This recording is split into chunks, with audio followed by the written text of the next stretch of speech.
Серікбай Дұрысұлы, ассалаумағалейкум.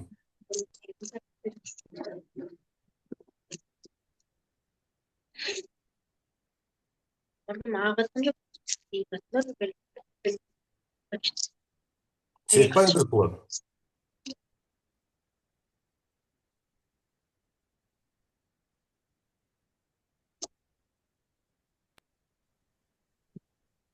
Саламатсыздар ма? Естіліп тұрмын ба?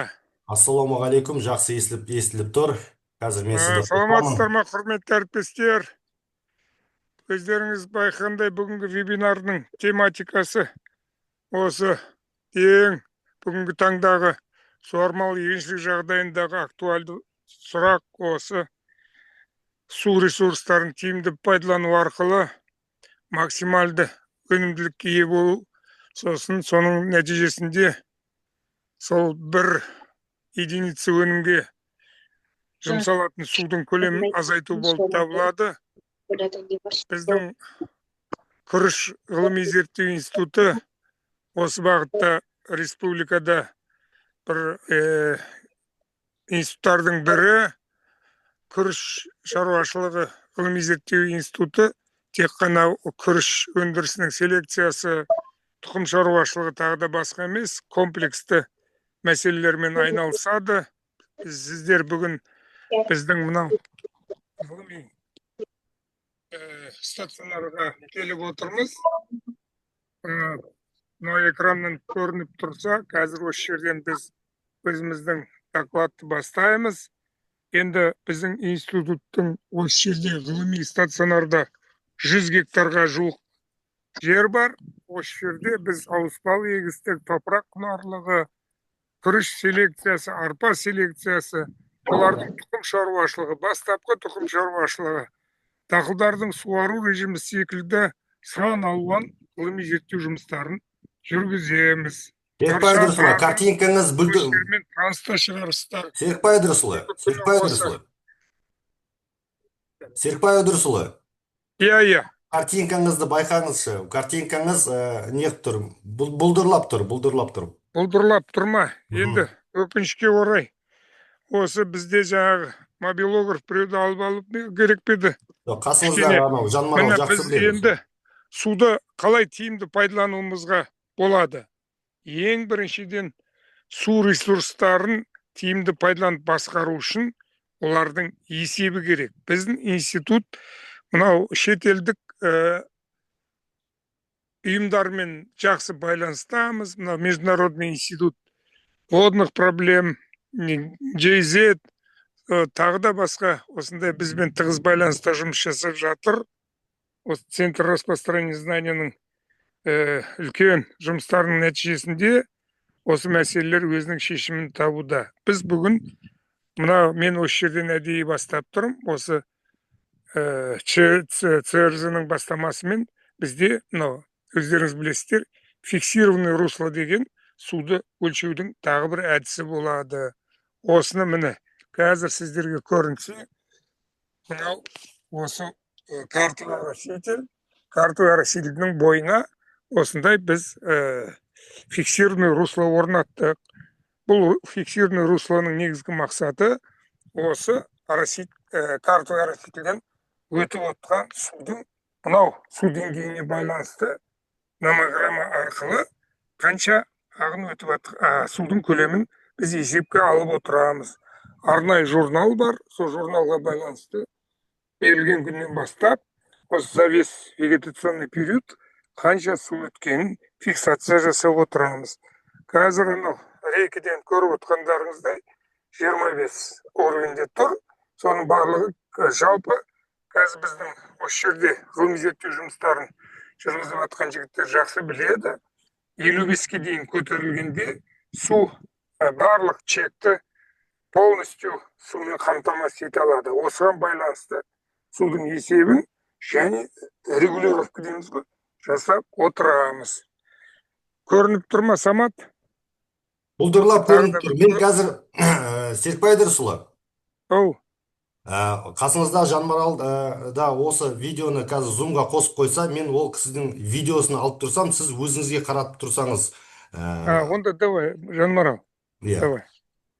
Әйтпесе, действительно, туда-сюда қарау ыңғайсыздау енді. Сіз өзіңізге Жалпы қарап былай, тұрыңыз, Жанмаралдың картинкасын аламын мен. иә, мәлімет барып тұр ма? Давай, бер, Жанмарал. Қазір мен өзіме қаратамын. Енді, құрметті әріптестер, өздеріңіз білесіздер, жалпы мынау кешенді шаралар қолданбаса, мынау суды тиімді пайдаланып, жақсы өнім алуға болмайды. Сондықтан жалпы комплексный подход болған кезде ғана осы суармалы егіншіліктің тиімділігін арттыруға мүмкіншіліктер туады. Осы біздің стационарда дәл осы жерде түрлі бағыттағы ғылыми зерттеу жұмыстар жүргізіп жатыр. Жанмарал, көрінді ме?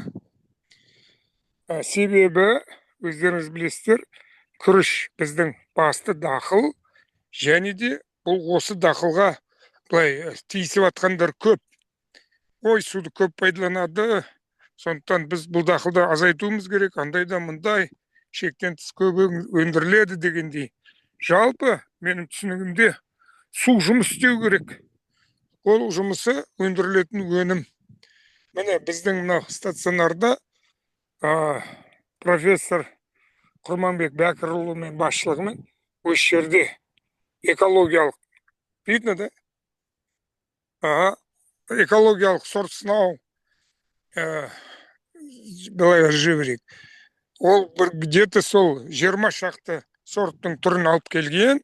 Осы экологиялық сорт сынау жағдайында қандай сорттарды біз өндіріске ұсына аламыз, тиімді деген сияқты мәселелер қарастырылады. Сонымен бірге параллельно селекционный жұмыстары жүріп жатыр. Бұл қазір өздеріңіз білесіздер, осы түрлі селекциялық әдістердің түрлі жолдары бар. Соған байланысты бүгінгі күні Құрекең жалпы мутагенездің осы жердегі бірінші жолын салған, қалаған адам. Сол әдіспен қазір осы ресейлік және өзіміздің Семейдегі ядролық орталықтармен байланысып, сол обработка жасау арқылы қаншалықты өзгерістер болатын зерттеп жатыр. Сонымен бірге бұл селекциялық коллекцияда Вьетнамның, Кореяның, тағы да көптеген елдердің образецтері бар. Сонда түрлі бағытта жұмсалып жатыр. Бұл біз айтуымыз керек қазір. Сонымен қатар қазір біздің мемлекет тұқым шаруашылығына үлкен мән беріп жатыр. Тұқымның тазалығы жалпы өнімнің дұрыс өндірілуіне негізгі фактор болып табылады. Сондықтан ол тұқымның бастапқы шаруашылығы дұрыс жүргізілуі керек. Бізде осы ПИП дейміз, сосын ПР, то есть питомник размножения. Жаңағы өзіміздің сорттар бар, талдалған, таңдалған сорттар бар. Соларды бірінші көріп кетсің ғой. Соны біз көрсетуіміз үшін осы жерде сол үлкен ғылыми жұмыстар жүргізіліп жатыр. Сонымен бірге кәдімгі көшеттеп егу мәселесі. Әрине, көшеттеп егу мәселесі өте күрделі, кең көлемде тарамайды ол өндіріске. Дегенмен осындай аса қажетті жағдайларда біздің көшеттеп отырғызу мүмкіншіліктеріміз бар. Бірақ ол да әлі толық зерттелмеген, өзіндік проблемалар жетерлік сала. Сондықтан біз шаруашылыққа тез енетін, қолданысқа лайық дүниелерді ғылым жасауымыз керек. Міне осы бағытта осы жұмыстар жүргізіліп жатыр. Енді өздеріңіз білесіздер, суды қалай үнемдеуге болады? Неге бізде күріш егіледі? Тағысын тағылар. Әу баста әлемдік практикада маргинальды осындай тұздылығы жоғары, жаңағы құнарлығы төмен, сондай өзен аңғарларының жанындағы жерлердің барлығын осы күріш дақылын егу арқылы іске оборотқа қосады. Дәл осындай кезінде, кеңестер одағының кезінде бұл жер жайдан жай таңданып алынған жоқ. Терең жаңағы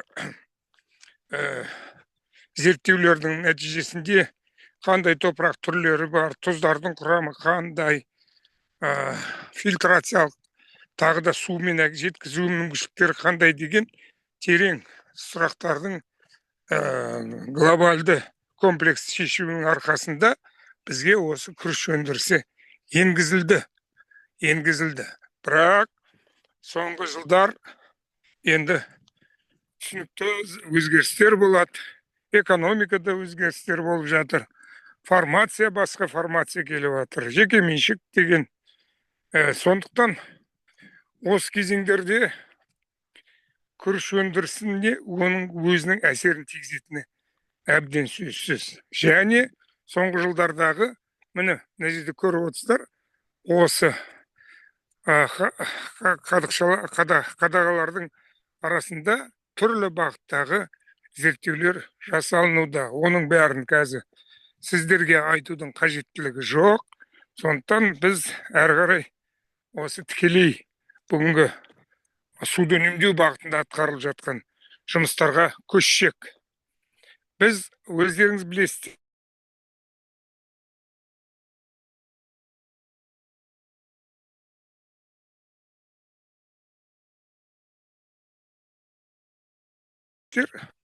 ой, кто-то звонит, блин.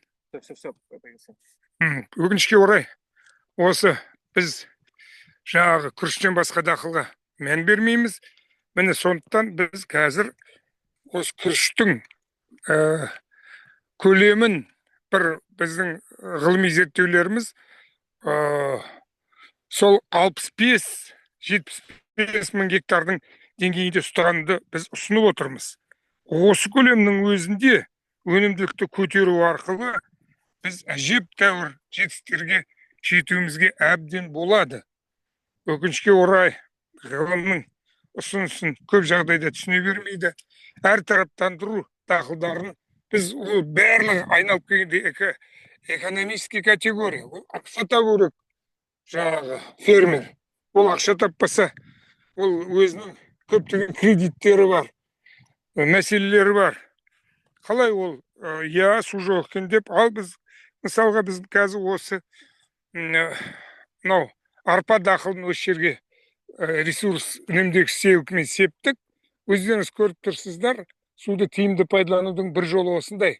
Оң жағындағы атызда күріш егілген, сол жағындағы атызда күріш егілген. Осы соның ылғалдары мынау арпаның ылғалға деген қажеттілігін жоғары деңгейде қамтамасыз етіп, осы бір аптаның көлемінде уже қандай неге шығып жатыр. Міне көрсетші, прямо на дақылдарды. Міне осы бұл ең бірінші, осы ауыспалы егістікті тиімді пайдалану болса, күріштің босаған орнына не егеміз деген сұраққа арпа, сұлы, онан кейін біздің жаңағы сорғы, просы, магар, тағы да жүгері, осындай дақылдарды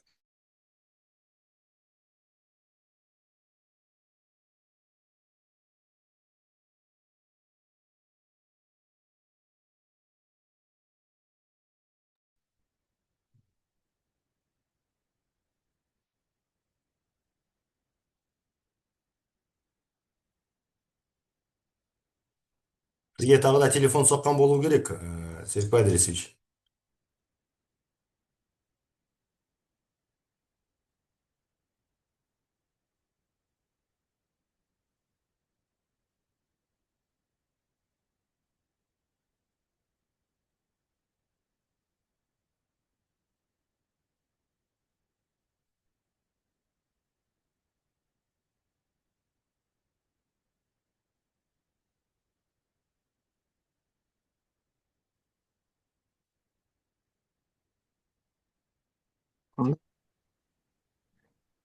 Вот, появился звук сейчас, Жанмарал. Өкінішке орай, арада осындай техникалық бағыттағы кейбір проблемалар туындайды, кешірім сұраймын. Енді осы не береді деген бізге үлкен сұрақ туындайды. Осы дақылдарды енгізгенде шаруа ешқандай өзінің барлық бағытта қанша қазір күріш өндірісіне алынған пәленбай миллиондаған сомалар теңгенің комбайндары бар, тракторлері бар, жаткілері бар. Анау қазір айтамыз, жер тегіс лазерлік қондырғылары бар. Соның ақшасын қалай қайтарады? Арпасын қаяқ өткізеді, жүгерісін қаяқ өткізеді. Сондықтан мынау дұрыс, әрине, ешкім де суды үнемдеп тиімді пайдалануға қарсы емес. Мына жерден көріп отырсыздар, міне көп арба бұрқырап шығып келе жатыр. Біз осы ресурс үнемдегіш сеуікімен тұқымдарын олардың сенесіздер ме, сенбейсіздер ме, 70%-ға дейін үнемдеп пайдаланып жатырмыз. Бұл деген енді ерекше жетістіктердің бірі. Даже сондай жаңағы оригинальный семена дейміз ғой, тұқым шаруашылығының бастапқы кезеңінде осылардың барлығы оны егуге болар еді. Бұлар қаяққа сатады, қанша ақшаға сатады, кім алады? Міне осындай күрделі сұрақтар туындайды. Өкінішке орай біздегі анау Жанарайда салынған күніне 80 тонналық өнімділігі бар жем зауыты осындай сырье дейміз ғой, соның жоқтығынан дұрыс жұмыс істемей отыр. Ал не істеу керек деген сұрақ туындайды. Әрине, сол үздіксіз жақсы жұмыс істеп тұрса, бұл жақсы болар еді. Шаруаларға бәрібір ол күріштен пайда таба ма, жоқ әлде басқа дақылдан таба ма? Жаңағы айтып отқан жоғарыдағы сорғы, просы, анау жаңағы магар, жүгері деген дақылдардың барлығы да кормовой бағыттағы дақылдар. Әрине, сорғыларды сахарные бар, оның сок шығаруға болады, көптеген бағыттар бар. Пока, по крайней мере, сол біз жаңағы мал азықтық дақылдар ретінде пайдалансақ та жаман болмаймыз. Міне осындай түрлі жұмыстарды жасасақ, бұл біздің мына схема, мозаичная схема расположения кормовых культур в рисовом обороте. Әйтпесе біз қазір үлкен 64, 74, 100 гектарлық полелерге жаңа жоңышқан сеуіп тастаймыз да, оның өнімі бәр уақытта ойдағыдай болмайды. Міне, ал егер де су жетпейді, сол дұрыс шықпай қалады басқа дақылдарда. Егер де осындай су ресурстарын тиімді пайдаланудың тікелей жолы осы. Себебі осыншама площадьтың суару нормасы айналып келгенде осы күріштің суару нормасына кіреді. Сондықтан көп жағдайда ойбай, пәленбай мың кубометр өте көп дейді. Ал сіз есептеп көрсеңіз, мысалға жылына Қызылорда облысында 60 мыңдай гектар жоңышқа егілсе, сонда оның пәленбай кубометр суару нормасы осы күріштің ішінде. Сонда айналып кеп сол общий площадьқа шақсақ, мынау күріштің нормасы, суару нормасы 20 мың, кей кездерде тіптен 18 мың кубометр на гектар болып шыға келеді. Демек, когда біз бұлай қатты сынағанда осындай ішкі жағдайларды ескерген өте жөн. Ал жаңа сіздер фиксированный руслоны көрдіңіздер. Енді бері қарай тікелей осы суды үнемдеу, басқару, есепке алу бағытындағы жұмыстарға көңіл аударсақ, мына жерде өздеріңіз көріп отырсыздар, кәдімгі шекке беріліп жатқан суды мынау Чиполетти водослив дейміз, соны өлшеп жатырмыз. Бұның өлшеу принципі мынау жанында тұрған измерительный линейкадан қанша қалыңдық су өтіп жатса, сол номограмма арқылы қанша литрге сәйкес келетіндігі бар. Жаңағы номограмманы жан-жақ көрсетіп жіберсеңіз, қазіргі таңда 2 сантиметр өтіп жатыр. 3 сантиметрде міне 4-7 литр секунд. Міне сонда 3 сантиметр өткенде 4-7 литр секунд атысқа беріліп жатыр. Ол бүгінгі күні дәл осы қажеттілікті қамтамасыз ете алады. Себебі бұрынғыдай 10-15 сантиметр қалыңдықта су ұстаудың ешқандай да қажеттілігі жоқ. Себебі ол бұрын осындай арамшөптермен күресуге тағы басқа бағыттарға негізделген, оның күрештің биологиялық қажеттілігіне ешқандай да қатысы жоқ. Енді әрине бұл өте қарапайым, қолжетімді, әрбір чекке қойып, әрбір қарапайым сушылар мына номограмманы алып, өлшеп, анау договорда көрсетілген объемды шығаруға әбден болады. Енді басында мынау картовый ороситель деді. Осы картовый оросительден бүгінгі таңда 100% күріш егістігінде мына бұрынғы ескі система жойылған, сол қаппен осы атызға су беруді қамтамасыз етеді сушылар. Ал сушылардың сіз бүгін мысалы 40 градус болып тұр дәл осы жерде. 40 градуста әр құлаққа барып қап салып тұру, ол мынадай ашық емес, қалың шөптің іші, қаптаған маса, сонан кейін жаңағыдай кенелері бәрі бар, міне қауіпсіздік. Сонда еңбек өнімділік қалай болады? Біз осы институтта авторлығымен, менің Жанзақтың авторлығымен, сосын совместный сушаруашылық институтымен біз мынау осындай қарапайым водовыпуск из оросителя в чеки деген мынадай керемет қондырғыны шығардық, патент алдық бұның барлығы. Жәке, осы жерде соны қолдануды көрсетіп жіберіңіз. Мінекей, әдемілеп көрсеткім. Тағы да қайырлы бүгінгі семинарға қатысушылар, жаңа Серік Пайдырұлы айтқандай, күріш атызына 3 чепалетті ВЧ-50 мен 3 сантиметр қалыңдықта су ағып жатыр. Енді қазір оған су осы қондырғы арқылы берілу. Енді қондырғыны тоқтату үшін жай ғана құбырды көтере салады қарапайым. Мінекей. Болды. Кәдімгі канализационный трубалардан жасалынған. Анау 1-2 әнжерде конфигурацияға байланысты 1-2 муфтысы бар. 200-лікті қоюға болады, 150-лікті қоюға болады, 100-лікті қоюға болады. Чектердің размеріне байланысты. Қандай қап керек? Даже мұны әлі совершенстве етіп жатырмыз. Ал можно дәл осы жерге кішкене тағы да қондырғыны күрделендірсек, осы жерде автоматты түрде компьютер кәдімгі жаңағы не это вычислительный калькулятормен осы қанша обороты кеткенде қанша литр су өтетінін анықтауға болады. Ол бірақ мынадан күрделілер қымбаттау түседі. Өйткені оған жаңағы ненің көрдіңіз ба? Жаңа ағып атқан су тоқтады, жақындатып кім? Қазір уже тоқтады, құбырдың бойындағы су ғана қазір. Ана көтергеннен кейін мына жерде ағыс та тоқтады қазір.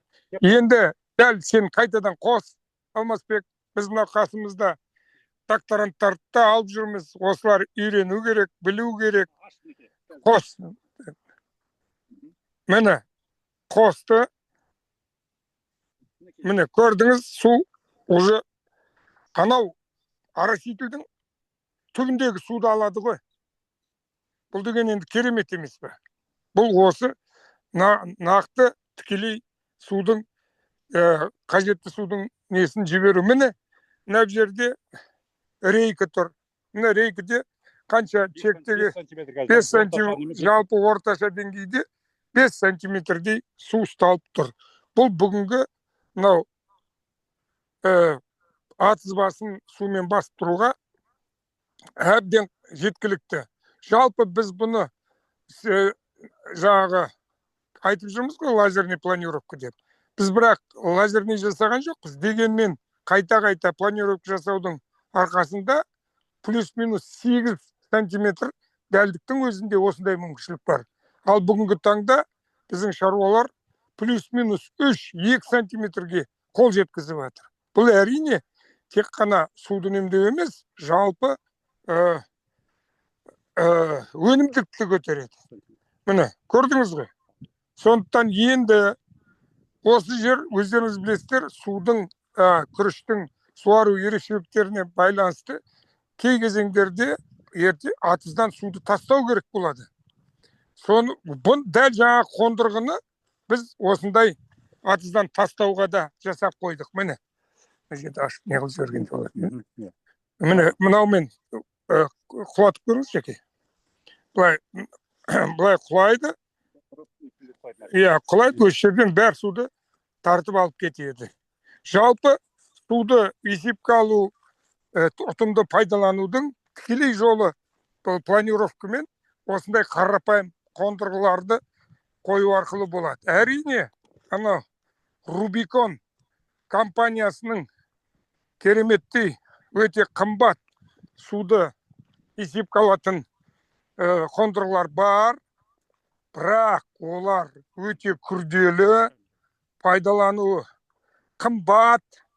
Сондықтан пока осы деңгейде біздің шаруалар осыны пайдаланса да өте тамаша еді. Енді өздеріңіз білетіндей, судың қанша су қайда кеткенін біз білеміз бе, білмейміз бе. Сондықтан мынау осындай ана жерден алып проходи дальше. Ничего, ты легкий. Мынау алынсын. Мынау сосудоиспарители деген. Зайцевтің осы күріштің суару структурасында су қаққа кетеді. Фильтрацияға, анау испарениеге, күріштің суммарный водопотребление, транспирация дейміз. Осылардың барлығын бөлік-бөлік анықтау үшін біз осындай сосуд испарительдерді қолданамыз. Бұл жалпы енді 100%-ный мынау чектегі жағдайды бермегенмен, где-то 80-85%-ын осы дәл келтіреді. Өйткені мынау сосудтың диаметрі 50 сантиметрден асады, арақашықтары 1 сантиметрден, 1 метрден.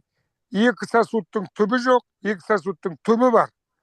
Сонда біз қайсы өз методикасы бар, 4 графаға толтырылады.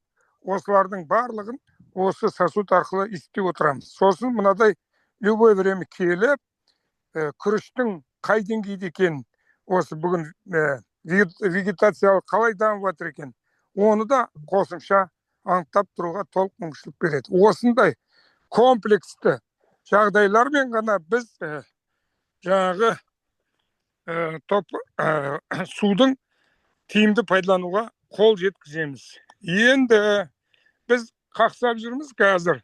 Ойбай, климат өзгерді. Анау су ресурстары азайды. Оны бірақ өлшеп алған енді көбіміз жоқ. Гидрометтің берген мәліметтермен сондай біз не жасаймыз? Заключение. Міне біз осы жаңағы JZ-тің қолдауымен, міне біздің Жанзақтың тікелей осындай өтте бір тиын шығармай біздің институтқа мынау испаритель. Бұл испарительді байқасаңыздар, ана жерден көріп бөлек, дәл жағдайды пайдаланады. Сонда біз осының қанша күніне қанша испарение кетті, соның барлығын біз есептеп отырамыз. Сонымен қатар, енді климаттың параметрлерін осы автоматизированный метеостанция арқылы. Жанзақ, өзің бір айтып жібердің. Құрметті әріптестер, тыңдаушылар, мінекей бұл да осы серік айдолов бастаған жоба аясында жапондық компаниядан алынған лицензия. Бұл жерде бірнеше параметрлар анықтайды. Ауа температурасын, ылғалдылығын, жаңағы елдің жылдамдығын, бағытын, ең жоғары жылдамдығын, ең төмен орта жылдамдықтарын, күннің жаңағы сәулелік күші бәрін анықтайды. Бұл бұны арнайы компьютермен келіп, осыдан декадасына бір рет күнде алса да болады. Осы алып, осы ғылыми зерттеу жұмыстарын, ауыл шаруашылық дақылдарының суару режимін зерттеу барысында қазір пайдаланудамыз. Сонымен қатар бұл метеостанцияда жаңа анықталған мәліметтерді графика түрінде де ала аламыз. Мінекей өте ыңғайлы пайдалануға. Графигін өзі тұрғызып береді. Ең ерекшелігі мынау солнечный батареядан өзі қуатталып тұрады. Сондықтан бұл желдің жылдамдығын, анау неше метрдегі жылдамдығын, ауаның ылғалдылығын, салыстырма ылғалдылығын бәрін анықтап отырады. Бұл енді жаңағы аналитический материалға өте мықты. Біз ана гидрометтің таудың басындағы данныйын емес, непосредственно осы біздің жаңағы егіс басындағы дүниені алып отырамыз.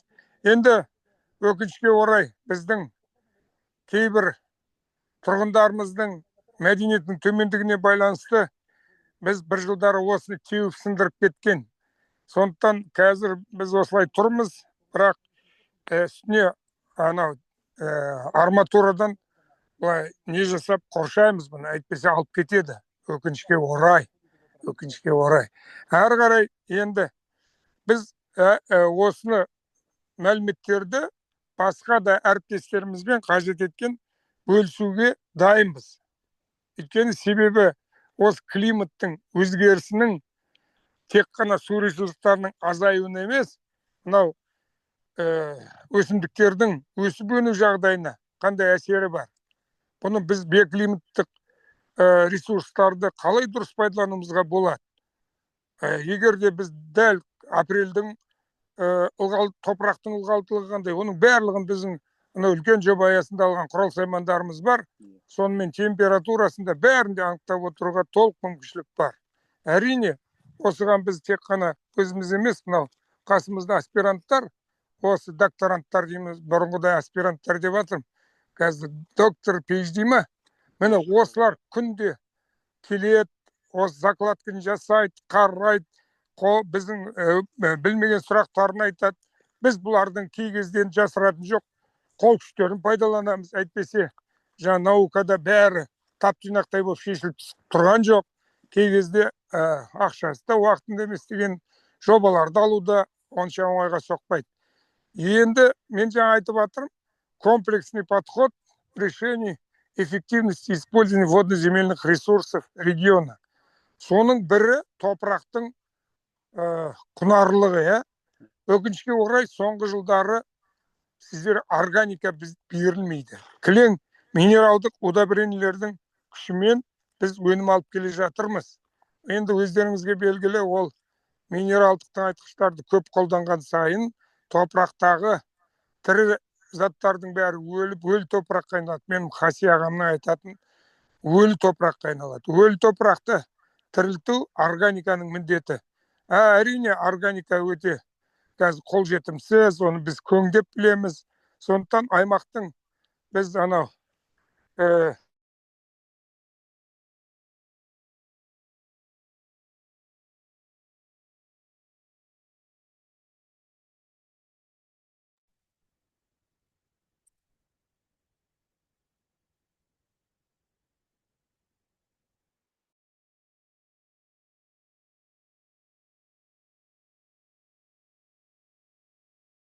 ол көп құрылыста, дорожный строительствода қолданылады, бірақ оның ең бір жақсы қасиеті сорбент есебінде осындай мынау тұзды топырақтарды тұзын жоюда ерекше рөлі барын біз зерттеп алдын ала көргенбіз. Сондықтан мына жерге біз соны зерттеу мақсатында әдейі алдырып 3 тонна, 2 тонна мөлшерінде уже біз гектарына сондай масштабпен қазір зерттеу қойып отырмыз. Ол доломит.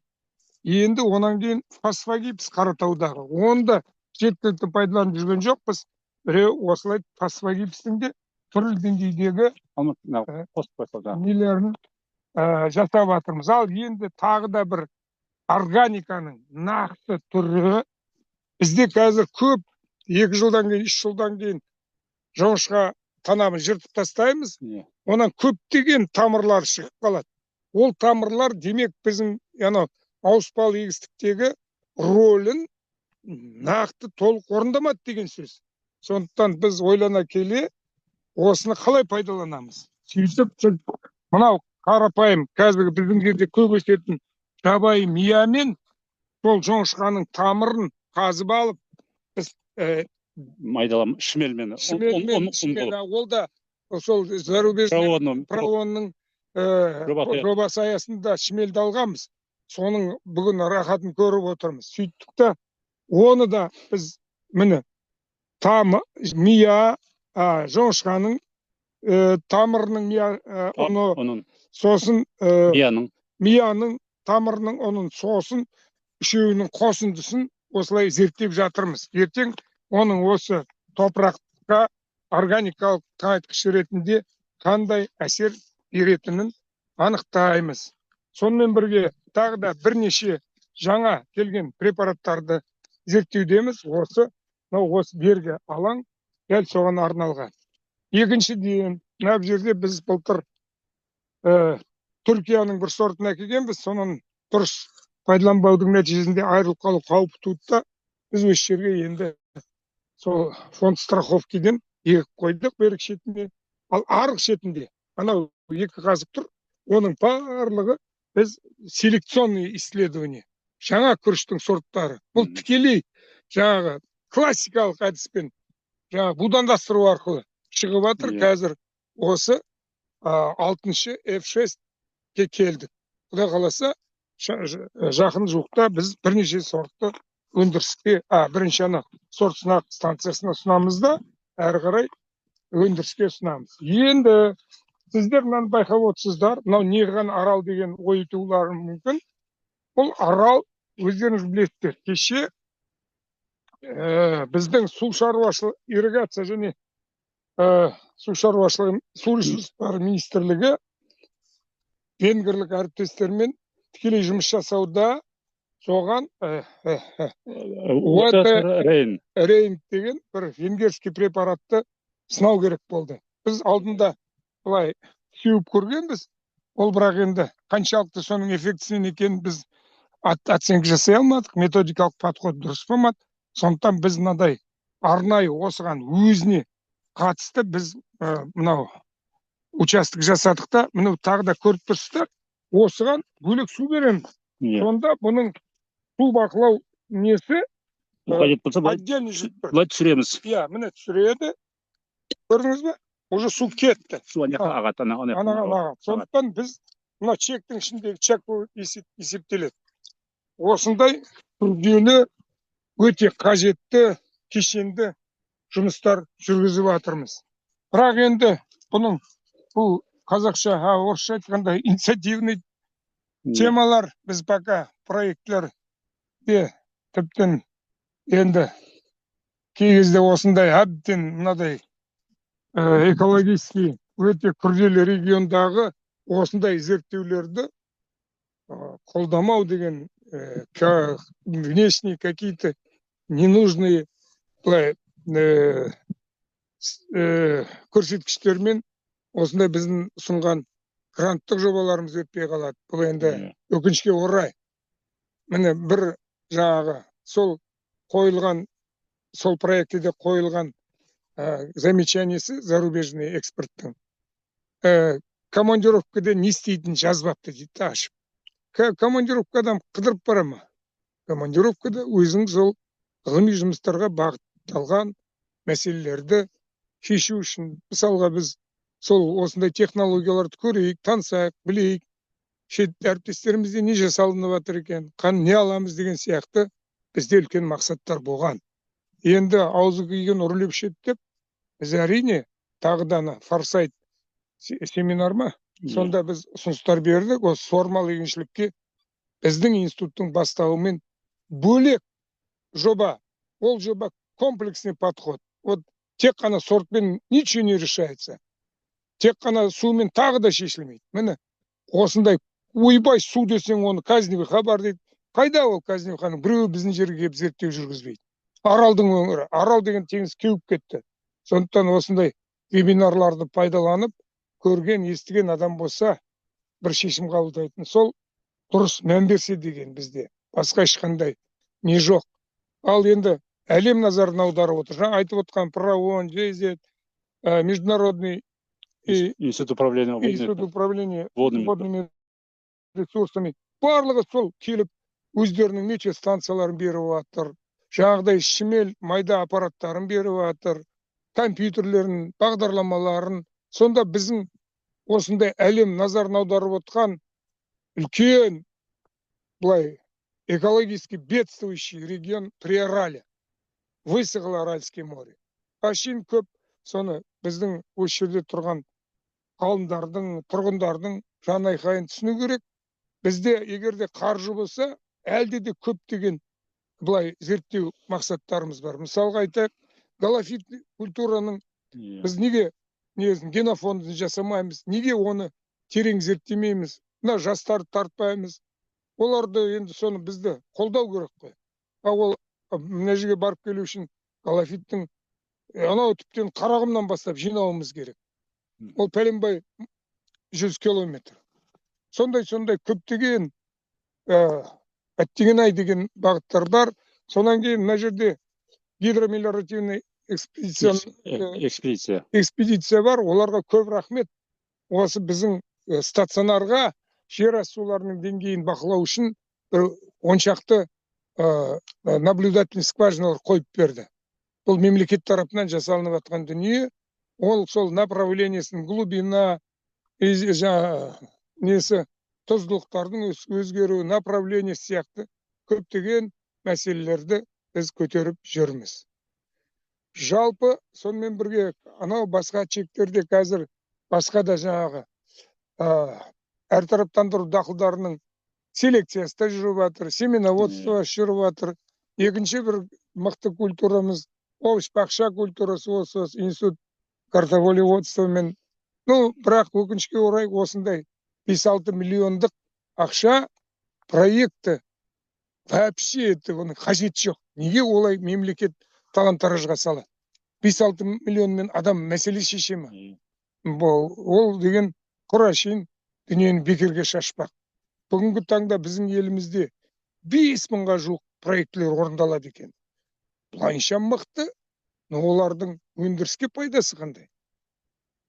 Қаншалықты ол сол өнімділікті көтеріп, жаңағыдай экологиялық сұрақтарды шешуде ықпалы бар деген көптеген сұрақтар туындайды. Осы жерде жаңа осы жобалар айтып жатсыз ғой, мен де бір-екі ауыз өзіңізге өрбітсем, жаңа Аралды айтып жатсыз. Осы Арал мен осы күріштің саласында зерттеудің маңыздылығын айтуымыз керек. Себебі бүгін Арал бізге қажет, бірақ осы Қызылорда облысы үшін республикасының күріштің де маңыздылығы өте жоғары.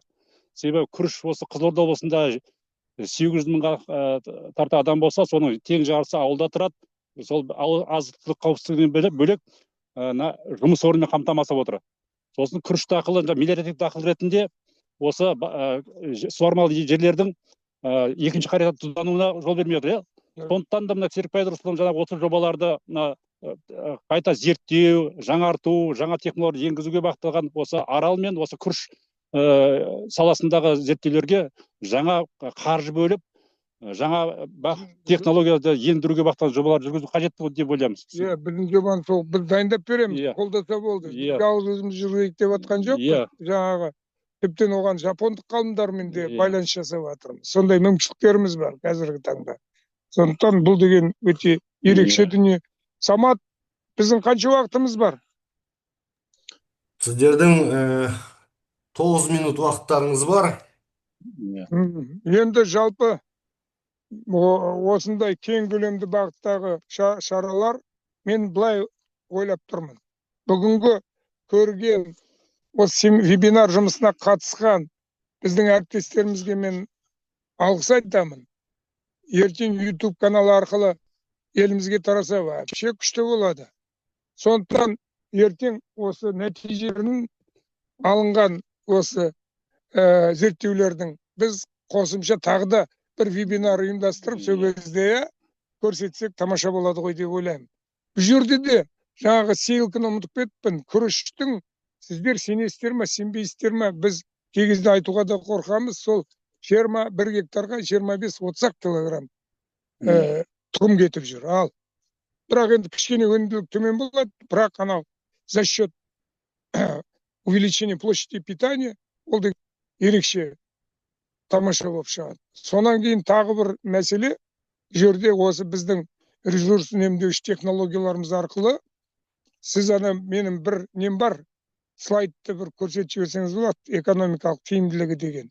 Сонда біз осы судан бәрімен совокупный ұтқанда, енді цифр дәл сол жерде тұр, кім?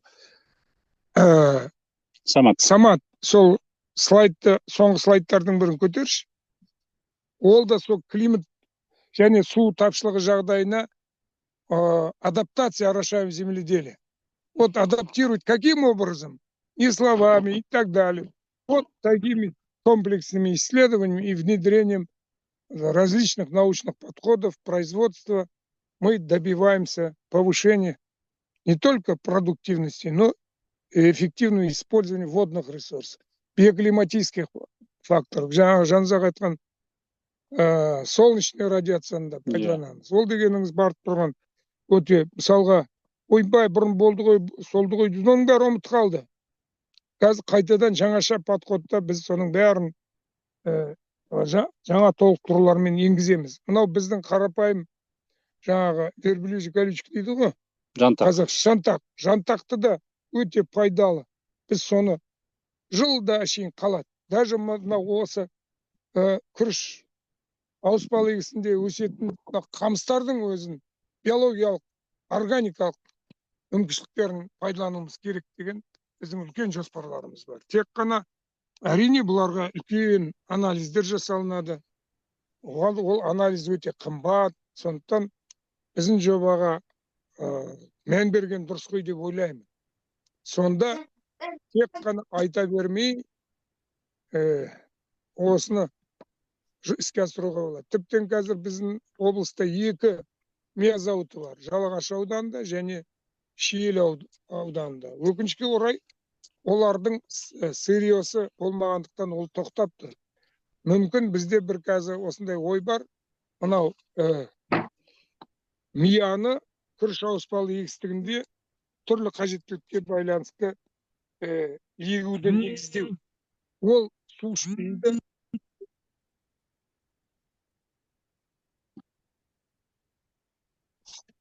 Топырақты құнарлығын арттыруда, структурасын жақсартуда ерекше қызмет атқарады.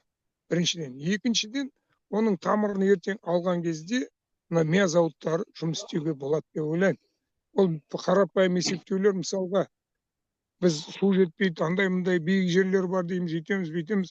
Сондай жерлерге мия егіп тастасақ, ол миядан жоқ дегенде қазір 60 мың гектарда егуге болады шығар деп ойлаймын. 60 мың гектар ексек, лицизерин деген қышқылы бар бұның.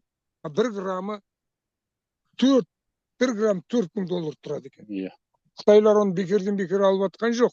Осыған байланысты бізде кешенді жұмыстар жүргізілуі тиіс.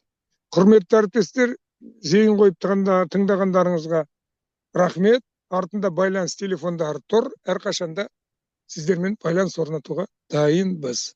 Рахмет. Рахмет, Серікбай Идрисович. Заке, сізге де рахмет. Мынау микрофондарыңызды өшірсеңіздер.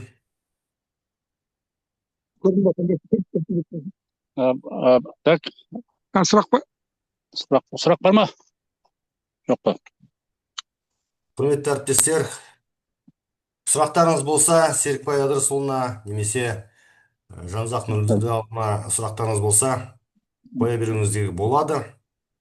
Біз тағы да айта кетейін, бұл ағымдағы жылы ұлттық аграрлық ғылыми білім беру орталығы Қазақстан Республикасы Ауыл шаруашылығы министрлігінің білім ғылым зерттеулердің қолжетімділігін арттыру бюджеттік бағдарламасы аясында осы агроуниверситет кәсіптік кешен субъекттерін өтеусіз негізде ақпаратты қамтамасыз ету кіші бағдарламасының орындаушысы болып осыны атқарып жүрміз осы вебинарларда. Тамақ. Я тыңдап тұрмыз. Мынау сіздер мынау улавливать етіп жатсыңдар ма, етпей жатсыңдар ма? Қырғауылдың несі? Қоразын шақырған естіліп тұр. Солай болды ма? Мен бір кісілер вебинар қосып қойып, зумды қосып қойып, дауысын өшірмеді ма деп ойлап қалдым. Қырғауыл шақырып жатыр. Қандай вебинарда осындай болды? Серікбай Ыдырысұлы, қазір бізде 38 градус дейді қазір, мынау неде, интернетте. Ощущение қандай? Сезім? Ощущение өте ыстық, бірақ даланың аты дала, мынау көк шөптердің әсерімен где-то сол сіздер 38 болса, біз 36 деп тұрмыз. Сондықтан далаға көбірек шығыңыздар, құрметті әріптестер.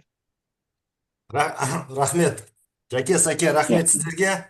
Жақсы бір қызықты вебинар болды деп ойлаймыз бүгінге. Оны мынау